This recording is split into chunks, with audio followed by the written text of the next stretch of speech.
E vamos começar agora com ele perguntando Spooky Houses, né? Assim, antes uma mini curiosidade que eu tenho, porque Spooky não é uma coisa meio creepy, assim, meio de dar medo? Por que esse nome? Não, é o contrário. O Spooky é o terror soft. É o soft. É aquele sustinho que você toma, mas Spooky não é Sounds. o gore, não é Esse nome foi me dado, na verdade, na época, eu queria colocar só como Casas Assombradas. Entendi. Como eu tinha uma parceria com uma produtora, era uma produtora que gravava muita coisa pra Rede Globo na época e tal, eles iam nos eventos e gravavam comigo. Aí eles falaram, pô, vamos dar um nome pro canal.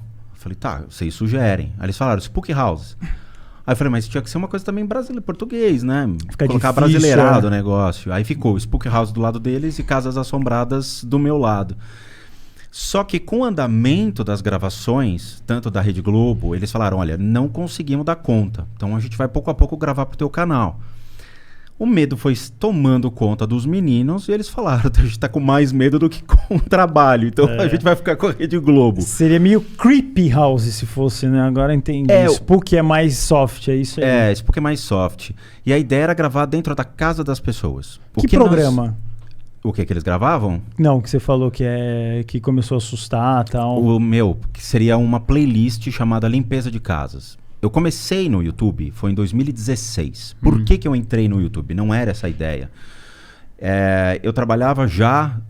Então vamos lá. Eu sou formado em administração de empresas pela Mauá. Legal. Fiz pós-graduação em games, em desenvolvimento de jogos, modelagem 3D e plataforma de environment, o Unreal, o DK, então a gente trabalhava com isso. Fiz 2 escolas de modelagem aqui em São Paulo, mas é um mercado muito pequenininho e os independentes sempre vão tomar na cabeça. Surgiram muitas plataformas que você comprava os modelos prontos, então para que eu vou gastar tempo modelando, sendo que eu posso comprar? Turbo Squire, uma coisa assim, vendia os modelos. Então era meio... muito competitivo. Mas eu sempre fiquei em dúvida. Eu falei, como é que faz um jogo? Então eu fui atrás para conhecer.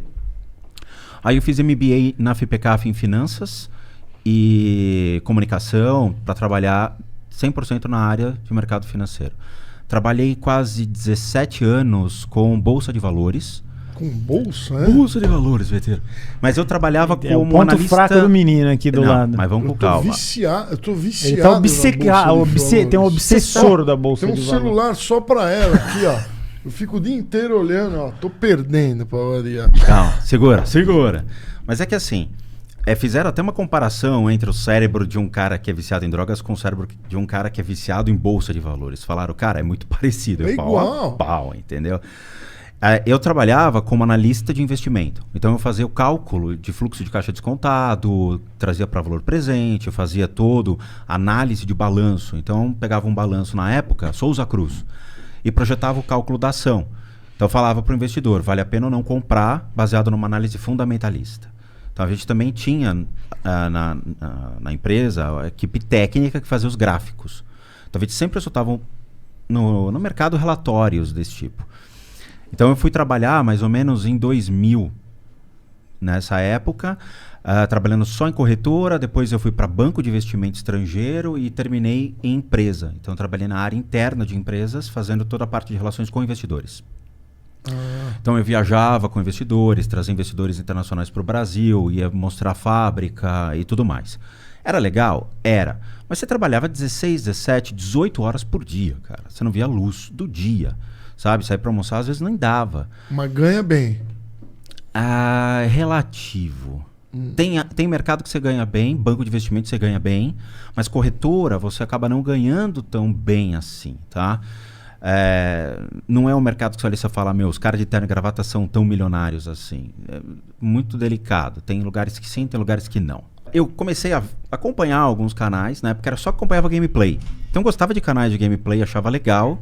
Gostava de ficar jogando Xbox. Que ano isso aí? Nossa, foi em 2010, 2012 que eu... Na época do Monarquico. Mas vinha BRK Sedu, Zangado, Venom Extreme, toda aquela... Veio uma renca de gamers. Época boa. E aí eu acompanhava. Feromonas, lembra? Nossa, eu lembro disso. Então eu gostava de ver os caras jogando, era legal. Que você não gastava dinheiro comprando o jogo. Você via o cara jogar e via se valeria a pena não gastar grana com aquilo, né?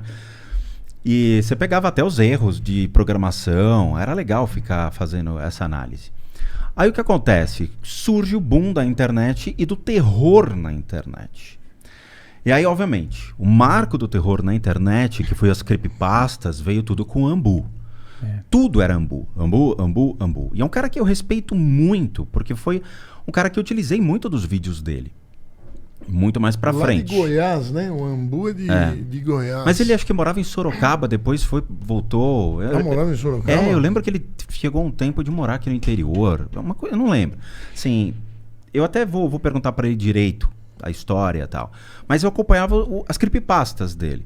Só que foi muito banalizado na internet e começaram a lidar com o lado espiritual muito enganoso.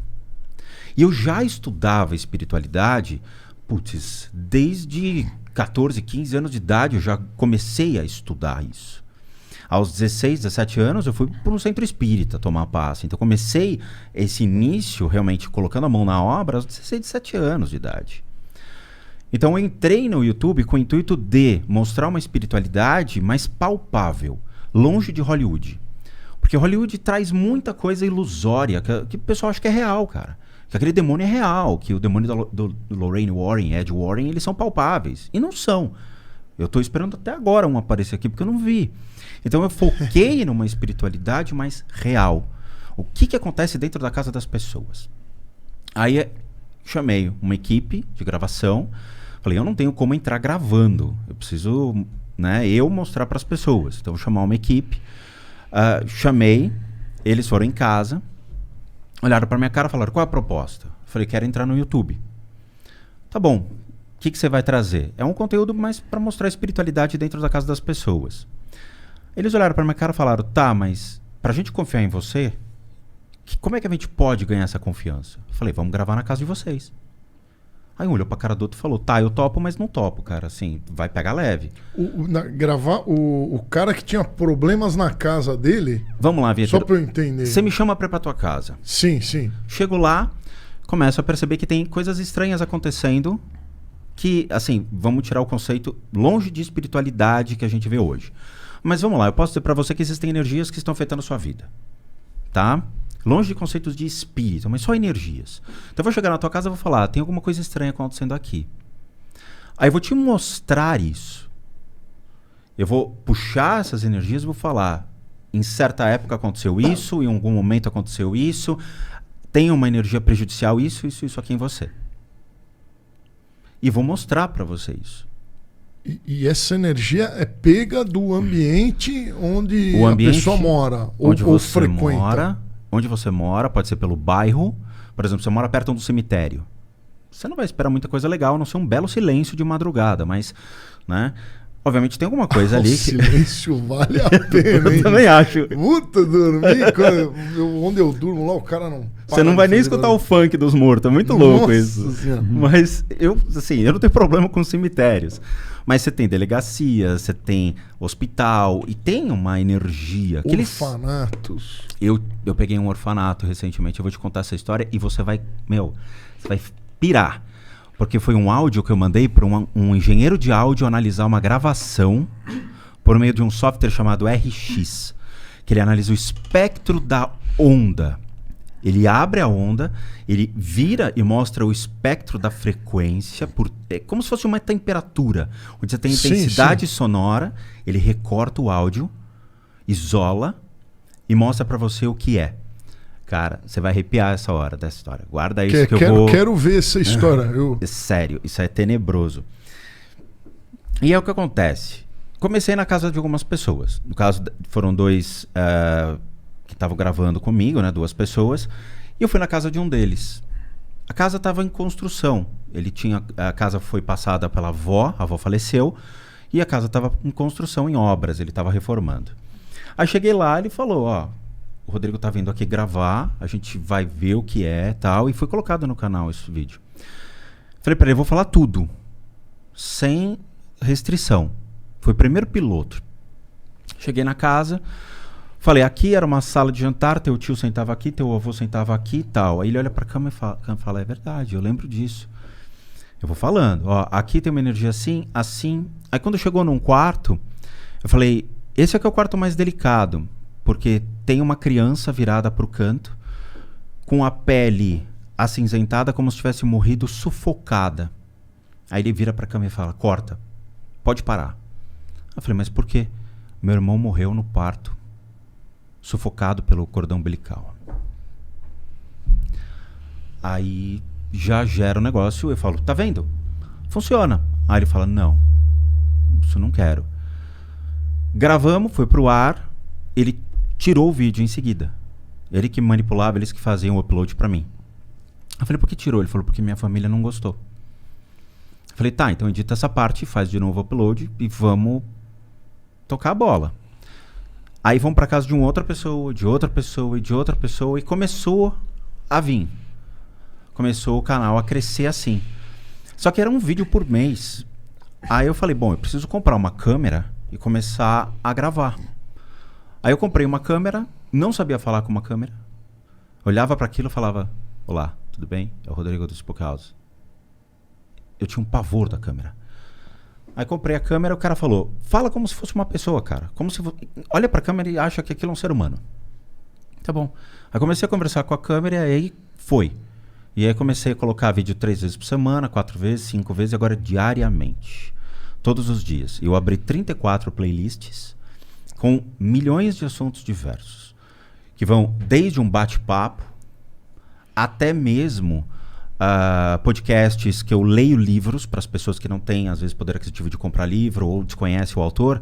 E eu leio um livro legal para que as pessoas vão trabalhar ouvindo aquilo. Inteiro? Sim, inteiro. Daí é um podcast longo, hein? Mas aí que tá. Às vezes as pessoas estão acostumadas com ouvir do que ler. Então eu leio um capítulo. Um capítulo pode ter 10 páginas. 10 páginas pode dar 10, 15, 20 minutos. É o caminho que o cara faz no ônibus. Mas você é bom de... Você fala muito bem. É hipnótico ele falando, né? Eu quero sair desse estigma. Me tira disso, Não, você tá falando aí, eu não quero cortar. Eu dou uma perguntadinha. Nem sei por que eu dou uma pergunta. É só pra você ver que eu tô prestando atenção. Mas eu tô gostando tanto de ouvir. Eu tô falando sério. Sim, eu tenho uma dúvida das coisas que você contou. A gente prossegue, mas ela é interessante. Então, por exemplo, você falou de um rapaz que viu um neném que morreu com o cordão enforcado, né? Você falou lá que ele estava cinzentado no cantinho do... Então, por exemplo, todas as mulheres que estão vendo, alguém que conhece uma mulher que ficou grávida, o que a gente pode fazer, ou você... Pra meio que fazer essas almas meio que não ficarem... Porque a gente não sabe. Eu não sei. Essa é uma pergunta muito ampla. Sim, amplérrima.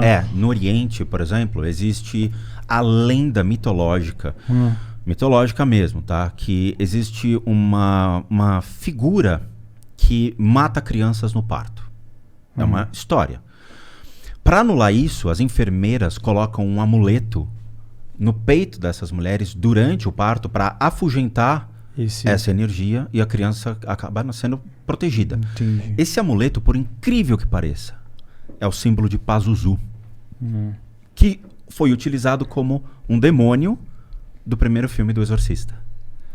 Você lembra do filme do Exorcista? Lembro. Lembra aquele arqueólogo, quando ele entra no deserto, ele vê uma estátua de uma criatura alada? Aquele é Pazuzu. E ele, na verdade, é um protetor dessas crianças, porque ele, na mitologia, principalmente suméria, síria, ele briga com essa divindade que mata as crianças. O encaminhamento de almas, ele é uma prática muito antiga. Muitas religiões possuem métodos para acalmar ou encaminhar. O que é mais palpável hoje que eu vi isso. Na Tailândia, existem práticas muito eficazes e muito legais para você ir documentar. Existe um conceito de espíritos famintos na Tailândia. O que acontece? Quando uma pessoa morre no seu estado enfurecido, a alma permanece enfurecida. Porque a última lembrança dela em vida era a fúria. Cega, doentia, sem saber o porquê. Ela permanece inquieta. Na Tailândia, eles oferecem coisas materiais para que essa alma se acalme. E quando ela se acalma, a consciência dela fala, agora eu entendi.